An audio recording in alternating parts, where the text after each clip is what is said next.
Hello students, welcome to my YouTube channel. আমি তোমাদের Kaushik sir. আমি তোমাদের পড়াচ্ছি অজৈব রসায়ন। আগের ভিডিওতে আমরা শুরু করেছিলাম শিল্প রসায়ন চ্যাপ্টারটি। সেখানে আমরা সালফিউরিক অ্যাসিডের শিল্প উৎপাদন কিভাবে হয় এবং সেই সংক্রান্ত বিভিন্ন প্রশ্ন উত্তর শিখেছিলাম। আজকে আমরা শিখব নাইট্রিক অ্যাসিডের শিল্প উৎপাদন। তাহলে ভিডিওটা শুরু করা যাক। নাইট্রিক অ্যাসিড HNO3 শিল্প উৎপাদন কীভাবে হয়? 1902 সালে বিজ্ঞানী অসওয়াল্ড সর্বপ্রথম নাইট্রিক অ্যাসিডের এই শিল্প উৎপাদন প্রক্রিয়াটি শুরু করেন। তিনি বলেন অ্যামোনিয়া গ্যাস থেকেই এই নাইট্রিক অ্যাসিডকে তৈরি করা যায় এবং তার নাম অনুসারে এই পদ্ধতির নাম হয় অসওয়াল্ড পদ্ধতি। 1909 সালে তিনি এই আবিষ্কারের জন্য নোবেল পুরস্কার পেয়েছিলেন।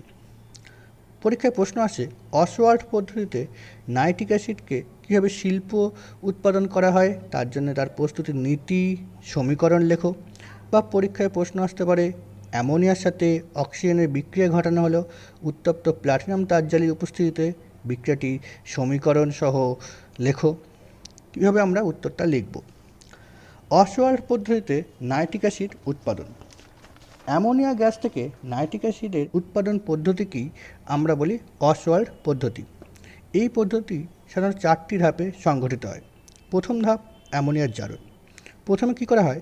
বিশুদ্ধ এবং শুষ্ক অ্যামোনিয়া এবং শুষ্ক এবং ধূলিমুক্ত বায়ু, খুব ইম্পর্টেন্ট প্রয়োজন, বিশুদ্ধ শুষ্ক অ্যামোনিয়া এবং শুষ্ক ধূলিমুক্ত বায়ুর মিশ্রণকে 1:8 আয়তন অনুপাতে মেশানো হয়। মিশিয়ে তাকে 800 থেকে 900 ডিগ্রি সেন্টিগ্রেড উষ্ণতায় প্লাটিনাম তারজালি অথবা প্লাটিনাম ধাতু রেডিয়াম ধাতু নির্মিত তারজালিকে অনুঘটক হিসেবে ব্যবহার করে তার উপর দিয়ে দ্রুত চালনা করা হয় এবং সেখানে কী হয়? অ্যামোনিয়া বায়ুর অক্সিজেন দ্বারা জারিত হয়ে নাইট্রিক অক্সাইডে পরিণত হয়। কয়েকটি বিষয় মনে রাখবে: শুষ্ক এবং বিশুদ্ধ অ্যামোনিয়া, শুষ্ক ধূলিমুক্ত বায়ু 1:8 আয়তন অনুপাতে মেশানো হচ্ছে, 800 থেকে 900 ডিগ্রি সেন্টিগ্রেড উষ্ণতায় প্লাটিনাম তারজালি অনুঘটক কিংবা প্লাটিনাম রেডিয়াম অনুঘটকের উপর দিয়ে দ্রুত চালনা করা হচ্ছে। বিক্রিয়াটি একটু দেখে নেওয়া যাক। অ্যামোনিয়া গ্যাসের সাথে আমরা কী করছি? অক্সিজেন দিয়ে অ্যামোনিয়াকে জারিত করছি। তার জন্য আমার লাগছে অনুঘটক হিসাবে হয় আমরা প্লাটিনাম তারজালি নিচ্ছি কিংবা প্লাটিনাম রেডিয়ামের একটা তারজালি নিচ্ছি। এই তারজালি নিয়ে একে অনুঘটক হিসাবে ব্যবহার করছি আমরা, অনুঘটক হিসাবে, এবং প্রায় 800 ডিগ্রি থেকে 900 ডিগ্রি সেন্টিগ্রেড উষ্ণতায় উত্তপ্ত করা হচ্ছে। বিক্রিয়াটি উভয়মুখী বিক্রিয়া। তার ফলে উৎপন্ন হয়ে যাচ্ছে আমাদের নাইট্রিক অক্সাইড এবং জল। বিক্রিয়াটিকে একটু ব্যালেন্স করে নেওয়া যাক। নাইট্রিক অক্সাইড N, নাইট্রোজেন 4টে, জল। নাইট্রিক অক্সাইড এবং জল তৈরি হয়ে যাচ্ছে। অ্যামোনিয়া জারিত হয়ে নাইট্রিক অক্সাইড এবং জল তৈরি হয়ে গেল। দ্বিতীয় ধাপে এই উৎপন্ন নাইট্রিক অক্সাইডকে ঠান্ডা করা হয়। ঠান্ডা করে প্রায় 50 ডিগ্রি সেন্টিগ্রেডে নিয়ে আসা হয়। তারপর জারণ কক্ষে অক্সিজেন দ্বারা জারিত করা হয়। জারিত করে তৈরি হয়ে যায় নাইট্রোজেন ডাইঅক্সাইডে। বিক্রিয়াটিকে একটু ব্যালেন্স করে নেওয়া যাক। 50 ডিগ্রি সেন্টিগ্রেডে নিয়ে এসে করা হয়, একটু ঠান্ডা করা হয়। তারপর নাইট্রিক অক্সাইড, নাইট্রোজেন ডাইঅক্সাইডের উৎপাদন হারটা একটু বেড়ে যায়। তারপরে কী করা হয়? উৎপন্ন নাইট্রোজেন ডাইঅক্সাইডের সাথে গ্যাসকে জল দ্বারা শোষণ করা হয়। তার ফলে নাইট্রিক অ্যাসিড এবং পুনরায় নাইট্রিক অক্সাইড উৎপন্ন হয়ে যায়। নাইট্রোজেন ডাইঅক্সাইডের সাথে জল দ্বারা শোষণ করা হয়, করলে উৎপন্ন হয়ে যায় নাইট্রিক অ্যাসিড এবং পুনরায় নাইট্রিক অক্সাইড উৎপন্ন হয়ে যায়। বিক্রিয়াটাকে ব্যালেন্স করে নেওয়া যায়। এই যে নাইট্রিক অক্সাইড উৎপাদন হলো, এটিকে পুনরায় জারিত করে আবার পুনর্ব্যবহার করা যায় কিংবা পুনরায় আবার নাইট্রিক অ্যাসিড উৎপাদনের জন্য আমাদের ব্যবহার করা যেতে পারে। বিক্রিয়াটিকে একসাথে লিখে দিচ্ছি। জারণ হলো এবং তার উপরে জল মেশালে তৈরি হয়ে যাচ্ছে নাইট্রিক অ্যাসিড। ঠিক আছে?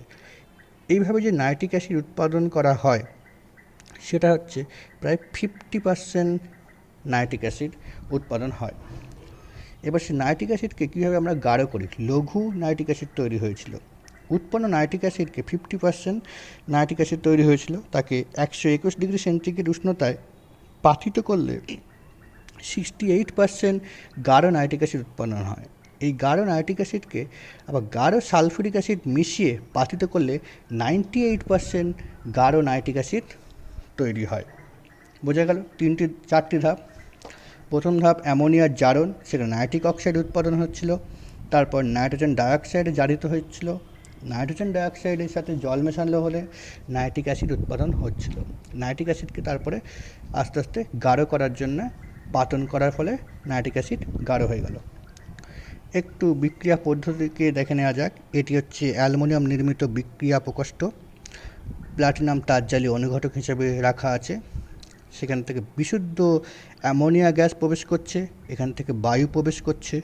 বায়ু প্রবেশ করে তাপ বিনিময় কক্ষের মাধ্যমে এসে ধূলি প্রকোষ্ঠে বিশুদ্ধ হয়ে বায়ু এবং নাইট্রোজেন অ্যামোনিয়া 1:8 অনুপাতে মিশ্রিত হয়ে এখান থেকে বেরিয়েছে নাইট্রিক অক্সাইড, বায়ু এবং স্টিম তৈরি হয়ে যাচ্ছে, কিছুটা জলীয় বাষ্প মিশ্রিত থাকছে। এই নাইট্রিক অক্সাইড এবং বায়ু এই অ্যামোনিয়া নির্মিত জারণ কক্ষে 50 ডিগ্রি সেন্টিগ্রেড উষ্ণতায় প্রায় নামিয়ে আনা হয়। আস্তে আস্তে জারিত হয়ে নাইট্রোজেন ডাইঅক্সাইড উৎপাদন হয়ে গেল এবং এখানে অতিরিক্ত বায়ুর উপস্থিতি অবশ্যই প্রয়োজন। এই নাইট্রোজেন ডাইঅক্সাইড সাথে প্রয়োজন মতো জল মেশানো হলে লঘু নাইট্রিক অ্যাসিড উৎপাদন হয় এবং আবার পুনরায় নাইট্রিক অক্সাইড উৎপাদন হয়, সেটা পরবর্তীকালে নাইট্রিক অ্যাসিডে উৎপাদনে কাজে লাগে। কিছু প্রশ্ন এই নাইট্রিক অ্যাসিডের শিল্প উৎপাদনের ক্ষেত্রে। অসওয়াল্ড পদ্ধতিতে নাইট্রিক অ্যাসিড উৎপাদনকালে অ্যামোনিয়া জারণের সময় অতিরিক্ত বায়ু নেওয়া হয় কেন? এর দুটি কারণ।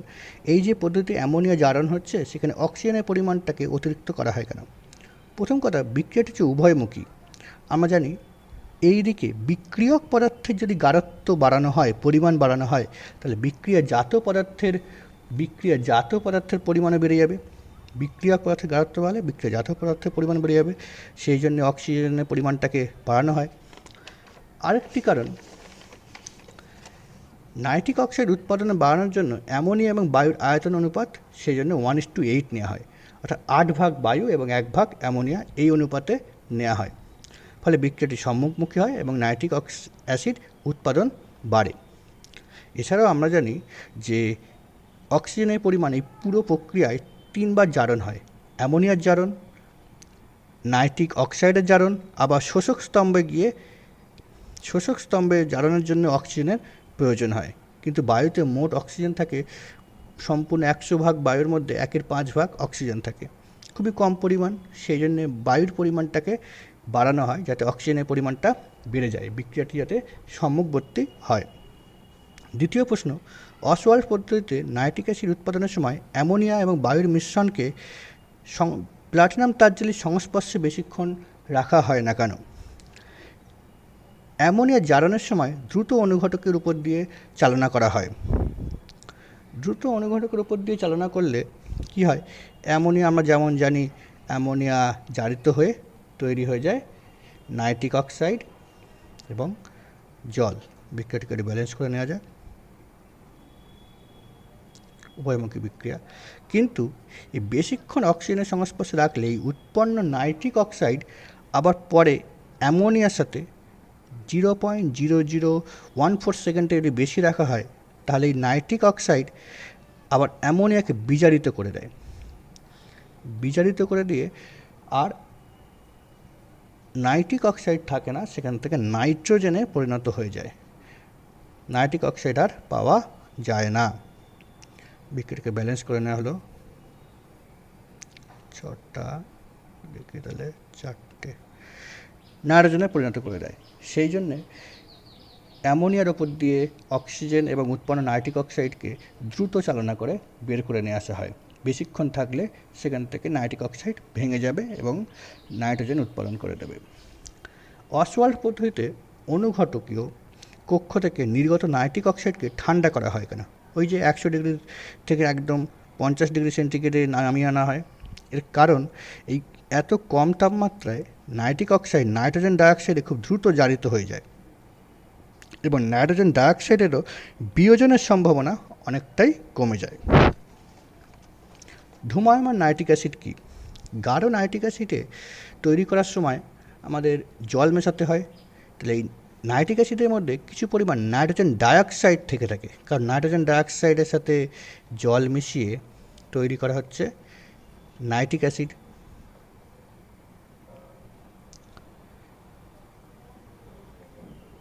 তাই তো, এই ব্যালেন্সটা আছে এইভাবে। তাহলে কিছু পরিমাণ নাইট্রোজেন ডাইঅক্সাইড থেকে থাকে, আর নাইট্রোজেন ডাইঅক্সাইডের স্বাভাবিক বর্ণ বাদামি এবং সেই জন্যে হলুদাভ বাদামি বর্ণ ধারণ করে এবং এর ফলে কি হয়, সবসময় একটা ধোঁয়ার আকারে ধোঁয়া নির্গত হতে থাকে, সেই জন্য একে বলা হয় ধূমায়মান নাইট্রিক অ্যাসিড। বিশুদ্ধ নাইট্রিক অ্যাসিড কিন্তু বর্ণহীন, কোনো রকম রঙের হয় না।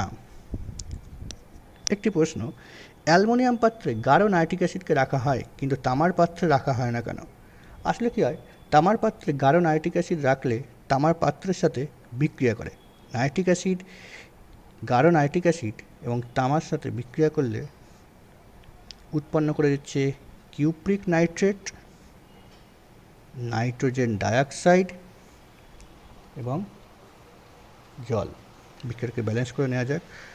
নাইট্রোজেন 4টে, তাহলে 2টো, এদিকে 2টো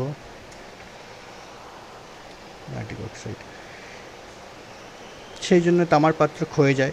অ্যালুমিনিয়ামের পাত্র রাখলে এক্ষেত্রে অ্যালুমিনিয়ামের সাথেও নাইট্রিক অ্যাসিড বিক্রিয়া করে উৎপন্ন করে দেয় অ্যালুমিনিয়াম অক্সাইডকে, নাইট্রোজেন ডাইঅক্সাইড এবং জল। বিক্রিয়াটাকে একটু ব্যালেন্স করে নেওয়া যাক। 2 এই অ্যালুমিনিয়াম অক্সাইড আস্তে আস্তে পাত্রের উপরে একটা আস্তরণ সৃষ্টি করে। সেই অ্যালুমিনিয়াম অক্সাইডের আস্তরণটাকে ভেদ করে নাইট্রিক অ্যাসিড পাত্রের সংস্পর্শে আসতে পারে না, ফলে বিক্রিয়া বন্ধ হয়ে যায়। কিছুক্ষণ বিক্রিয়ার পরে বন্ধ হয়ে যায়, তার ফলে নাইট্রিক অ্যাসিডকে অ্যালুমিনিয়ামের পাত্রে রাখা নিরাপদ হয়ে যায়। স্বর্ণকারে কারখানায় অনেক সময় দেখি বায়ু এবং জলে কীভাবে দূষিত হয় এবং তার সম্ভাব্য প্রতিকার। স্বর্ণকারের গয়নায় তামা বা কপার খাদ হিসেবে মেশানো থাকে। এই খাদটাকে গলানোর জন্য বা বের করার জন্য আমরা নাইট্রিক অ্যাসিডে সোনাটাকে গলানো হয়। সেক্ষেত্রে নাইট্রিক অ্যাসিড এই কপার বা তামার সাথে বিক্রিয়া করে আগের মতোই তৈরি করে দিচ্ছে কিউপ্রিক নাইট্রেট, নাইট্রোজেন ডাইঅক্সাইড এবং জল তৈরি করছে। তার ফলে এই নাইট্রোজেন ডাইঅক্সাইড উৎপাদন হচ্ছে। নাইট্রোজেন ডাইঅক্সাইড খুবই ক্ষতিকারক। এই নাইট্রোজেন ডাইঅক্সাইড অধিক পরিমাণে বায়ুতে মিশলে চোখ জ্বালা করে, রক্তের বহন ক্ষমতা হ্রাস পায়, এমনকি বায়ুতে শ্বাস প্রশ্বাস নিলেও ফুসফুসে রক্তক্ষরণ হয়। উৎপন্ন কিউপ্রিক নাইট্রেট খুবই বিষাক্ত, যা পার্শ্ববর্তী পুকুর, জলাশয় এবং জলদূষণ ঘটায়, ফলে মাছ এবং শ্যাওলা ক্ষতি করে। এবার দেখে নেওয়া যায় এই সম্ভাব্য প্রতিকার সম্পর্কে। স্বর্ণকারের দোকানে সোনা গলানোর একটি বিশেষ প্রকোষ্ঠ দরকার। সেই স্থানে উৎপন্ন নাইট্রিক অক্সাইডকে লম্বা চিমনির মাধ্যমে ঊর্ধ্বমুখী বের করে দেওয়ার ব্যবস্থা থাকা দরকার। স্থানীয় এলাকার দূষণ আস্তে আস্তে কমবে। তাছাড়া কিউপ্রিক নাইট্রেটের দ্রবণকে একটি পাত্রে রাখা দরকার, যা পরবর্তীকালে বিভিন্ন রাসায়নিক শিল্পে প্রয়োজনে সরবরাহ করে দেওয়া হবে। আরেকটি প্রশ্ন, অম্লবৃষ্টি কী, এর ক্ষতিকারক প্রভাব কী কী এবং অম্লবৃষ্টি নিয়ন্ত্রণের উপায় কী? অম্লবৃষ্টি কী? মোটর গাড়ি, কলকারখানা, ধাতু নিষ্কাশন কেন্দ্র, তৈল শোধনাগার ইত্যাদিতে জ্বালানির তেল এবং কয়লার দহনের ফলে প্রচুর পরিমাণে সালফার, নাইট্রোজেন এবং কার্বন ডাইঅক্সাইড উৎপাদন হয়ে থাকে। এগুলো বায়ুতে মেশে, তার ফলে কী হয়, বায়ুর জলীয় বাষ্প এবং অক্সিজেনের সাহায্যে এরা অ্যাসিডে পরিণত হয়। সালফিউরিক অ্যাসিড, নাইট্রিক অ্যাসিড কিংবা কার্বনিক অ্যাসিড। পৃথিবীতে এটি বৃষ্টি আকারে ঝরে পড়ে, তাকেই আমরা বলি অ্যাসিড বৃষ্টি। সে অ্যাসিড বৃষ্টির মধ্যে পিএইচের মান যথেষ্ট বেশি থাকে, 5.6 থেকে 3.5 মধ্যে। কীভাবে উৎপাদন হচ্ছে এটা দেখা যাক। সালফার ডাইঅক্সাইড বায়ুতে মিশে সালফার ডাইঅক্সাইড উৎপাদন করছে। এর জন্য সূর্য থেকে আসা 300 ন্যানোমিটার থেকে 400 ন্যানোমিটার তরঙ্গদৈর্ঘ্য দরকার হয়। সালফার ডাইঅক্সাইড উৎপাদন হয়ে গেল।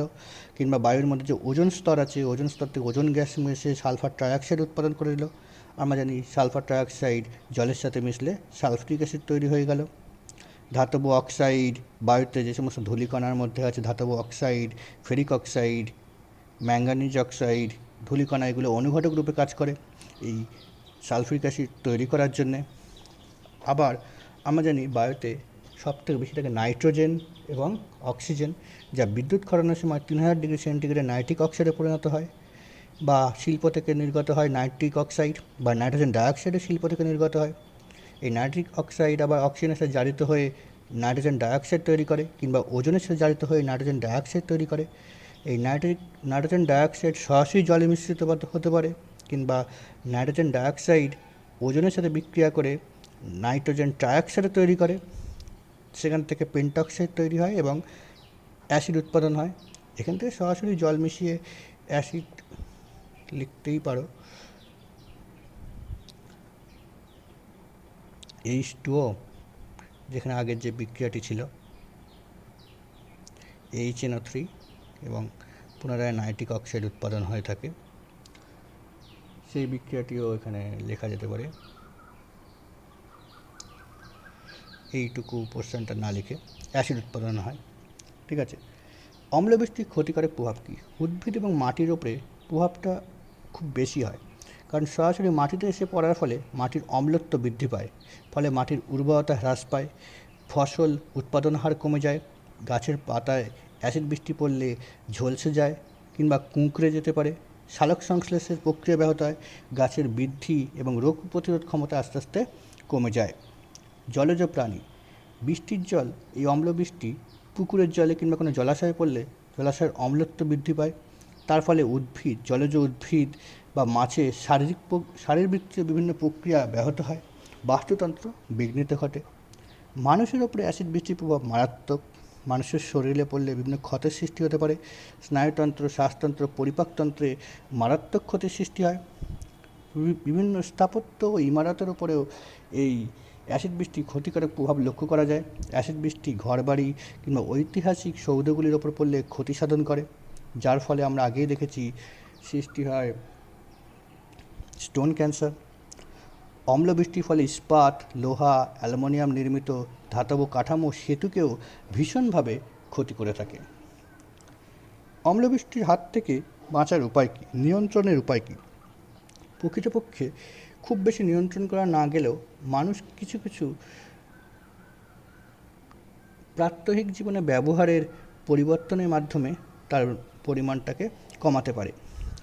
বায়ুমণ্ডলে সালফার ডাইঅক্সাইড, নাইট্রোজেন ডাইঅক্সাইড এবং কার্বন ডাইঅক্সাইড অম্লবৃষ্টির জন্য মূল দায়ী তিনটি অক্সাইডকে বায়ুতে নির্গমনের হারকে কমিয়ে দেওয়া। তার ফলে কী করতে হবে?